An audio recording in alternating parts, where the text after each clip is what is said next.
మన తెలంగాణలో మొట్టమొదటి ఫ్యాక్టరీ అవుట్లెట్ మన ముకుంద జ్యువెలర్స్ లో లైట్ వెయిట్ ఆభరణాలు కలెక్షన్స్ ఎన్నెన్నో అన్ని జ్యువెలరీస్ పై VA కేవలం 2 to 12% మాత్రమే. విచ్చేయండి ముకుంద జ్యువెలర్స్. వెల్కమ్ టు ఆకాశరామన్న, నేను రేఖ. జూబ్లీహిల్స్ బైపోల్ ఫలితం బీఆర్ఎస్ అగ్ర నాయకత్వానికి మింగుడు పడని సత్యంగా మారింది. ఈ ఓటమిపై ఎట్టకేలకు అధిష్టానం దిద్దుబాటు చర్యలకు పూనుకుంది. నాయకులు కార్యకర్తల నుంచి అభిప్రాయ సేకరణ చేయనుంది గులాబీ పార్టీ. అసలు లోపాలు ఎక్కడున్నాయి, పార్టీ ఎందుకు ప్రజల విశ్వాసాన్ని కోల్పోయింది, ఈ ప్రశ్నలకు సమాధానాలు వెతుకుతూ సమీక్షించనున్నారు. అయితే ఈసారైనా పార్టీ ప్రతిష్టతకు క్యాడర్ చర్యలు చేపడుతుందా? క్యాడర్కు భరోసా కల్పించి వారిలో కొత్త ఉత్సాహాన్ని నింపుతారా, లేక గతంలో మాదిరిగానే అభిప్రాయ సేకరణ జరిపి వదిలేస్తారా? జూబ్లీహిల్స్ బైపోల్లో బీఆర్ఎస్ ఊహించని ఓటమిని చవిచూసింది. ఈ నియోజకవర్గంలో ఉప ఎన్నికకు నోటిఫికేషన్ వచ్చిన నాటి నుంచి మొదలు పెడితే పోలింగ్ వరకు గులాబీ పార్టీ అన్ని శక్తుల్ని ఉపయోగించింది. అయినప్పటికీ సిట్టింగ్ స్థానాన్ని కోల్పోవడంతో బీఆర్ఎస్ పార్టీ అలర్ట్ అయింది. ఎక్కడ లోటుపాట్లు జరిగాయి, ఎందుకు తాము ఆశించిన విధంగా ఫలితాన్ని రాబట్టుకోలేకపోయామనే అంశాలపై సమీక్షించబోతోంది కారు పార్టీ. స్టార్ క్యాంపెయినర్లను అనౌన్స్ చేసి రోడ్ షోలు, కార్నర్ మీటింగులు ఏర్పాటు చేసినా కూడా ప్రజలు ఎందుకు తమను విశ్వసించలేదని ఆత్మవిమర్శలో పడింది గులాబీ దళం.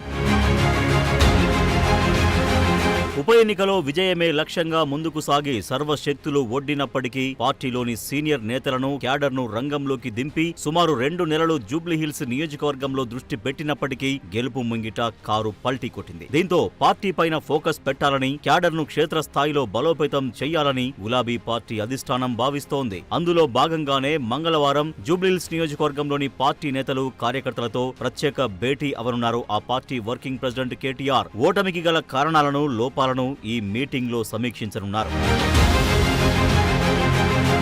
ప్రభుత్వ వైఫల్యాలను బలంగా ప్రజల్లోకి తీసుకెళ్లినప్పటికీ ఆశించిన స్థాయిలో ఆదరణ పొందకపోవడం పట్ల గులాబీ అగ్రనాయకత్వం కాస్త అసంతృప్తితో ఉందట. అయితే ప్రచారంలో తప్పు జరిగిందా, లేక పార్టీ నేతలు సరిగా పనిచేయలేదా, లేదంటే ముఖ్య నాయకులకు నాయకత్వ బాధ్యత అప్పగించకపోవడమా, మరేవైనా కారణాలు ఉన్నాయా అన్న అంశాలపై లోతుగా సమీక్ష చేయబోతున్నారట కేటీఆర్. గత అసెంబ్లీ ఎన్నికల్లో ఓటమి పాలైన తర్వాత కూడా ఈ రకంగానే క్యాడర్తో, పార్టీ ద్వితీయ శ్రేణి నాయకులతో తెలంగాణ భవన్లో ఓ సమీక్షా సమావేశం ఏర్పాటు చేశారు. అప్పుడు కూడా నాయకులు, కార్యకర్తల నుంచి అభిప్రాయ సేకరణ చేసి వదిలేశారు. అయితే ఆ సమావేశంలో డైరెక్ట్ గానే కొంతమంది వారి అభిప్రాయం చెప్పగా, మరికొంతమంది రాతపూర్వకంగా చీటీలు రాసి తమ అభిప్రాయాలను వ్యక్తపరిచారు. అయితే ఆ సమావేశంలో కొంతమంది నేతలు తమకు పార్టీలో సరైన ఆదరణ లభించడం లేదని, కేవలం కొంతమంది నాయకులు మాత్రమే గుర్తింపు పొందుతున్నారని వారి మనసులోని మాటను వెల్లబుచ్చారట.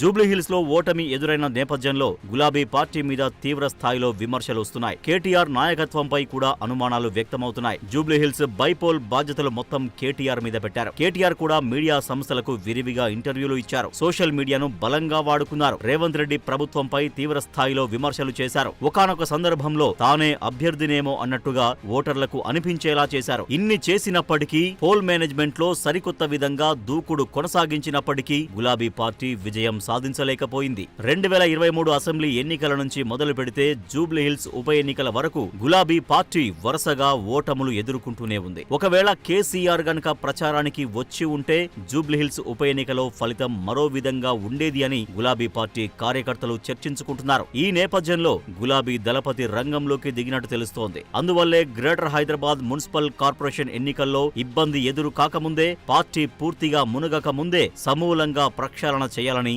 కేసీఆర్ నిర్ణయించుకున్నట్టు తెలుస్తోంది. ఇప్పటి వరకు హడహాక్ కమిటీలతో పార్టీని నడిపించిన కేసీఆర్ రాష్ట్ర స్థాయి వరకు కొత్త నాయకత్వాన్ని నియమిస్తారని తెలుస్తోంది. ఇప్పటికే క్షేత్రస్థాయిలో పార్టీకి ఆదరణ అంతంత మాత్రంగానే ఉందని, అలాంటప్పుడు పరిస్థితి ఇలాగే కొనసాగితే పార్టీ మనుగడ కష్టం అవుతుందని భావించిన కేసీఆర్ ఈ నిర్ణయం తీసుకున్నట్టు తెలుస్తోంది. బీఆర్ఎస్ పార్టీకి కమిటీలు లేకపోవడం, గ్రామ స్థాయి నుంచి రాష్ట్ర స్థాయి వరకు ప్రత్యేక కమిటీలు ఏర్పాటు చేయకపోవడం, అలాగే పార్టీకి అనుబంధ సంస్థలు లేకపోవడం బీఆర్ఎస్ కి ఒక మైనస్. ఎన్నో ఏళ్లుగా పార్టీని నమ్ముకుని పనిచేస్తున్న వారికి గుర్తింపు లేదని, కమిటీల్లో అవకాశం వస్తుందని ఎదురు చూసిన వాళ్లు నిరాశకు గురై ఉన్నారని పార్టీలో అంతర్గతంగా చర్చలు జరుగుతున్నాయి. ఈ సమీక్ష తర్వాతైనా తమ తప్పులను తెలుసుకుని పార్టీ ప్రక్షాళనకు పాటు పడితేనే వచ్చే ఎన్నికల్లో గులాబీ పార్టీ గెలుపు దిశగా ముందుకు వెళ్తుంది, లేకుంటే మరింత అధ్వాన్నంగా తయారవుతుంది అంటూ గుసగుసలు వినిపిస్తున్నాయి.